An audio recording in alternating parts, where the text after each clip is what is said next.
તો સૌથી પહેલા સુરતથી સુરતના ન્યૂ કતારગામ વિસ્તારમાં 5 ફેબ્રુઆરીએ સાંજના 5:30 ની આસપાસ બે બાળકનું 3 ફૂટની ખુલ્લી ગટરમાં પડી ગયું હતું.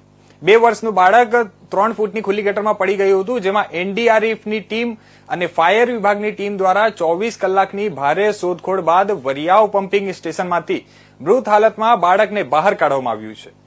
સુરતના ન્યૂ કતારગામ વિસ્તારમાં આવેલા સુમન સાધના આવાસમાં રહેતો કેદાર શરદભાઈ વેગડ માતા સાથે સાંજે 5:30 વાગ્યે બુધવારીમાં ગયો હતો. તે દરમિયાન આઈસ્ક્રીમ ખાવા માટે બાળક માતાનો હાથ છોડાવી દોડ્યો હતો. તે દરમિયાન 120 ફૂટના રોડ પર ઢાંકણા વગરની ખુલ્લી ગટર હતી અને તેમાં બાળક ઊંધા માથે પડ્યું હતું. જોકે સ્થાનિકો દ્વારા તાત્કાલિક ગટરમાં ઉતરીને બાળકની શોધખોળ હાથ ધરવામાં આવી હતી. ઘટનાને પગલે પરિવારજનો અને સ્થાનિકો દ્વારા બાળકની શોધખોળ હાથ ધરવામાં આવી હતી, પરંતુ તે ન મળતા ફાયર વિભાગને જાણ કરાઈ હતી.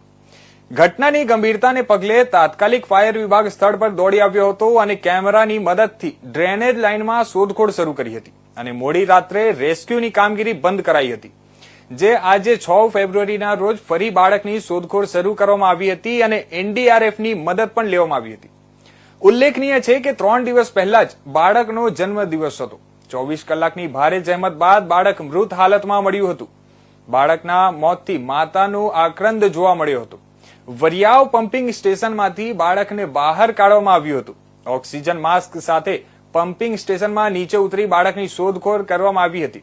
વરિયાવ પમ્પિંગમાં કોન્ટ્રાક્ટના માણસોને નીચે ઉતારીને શોધખોળ શરૂ કરાઈ હતી.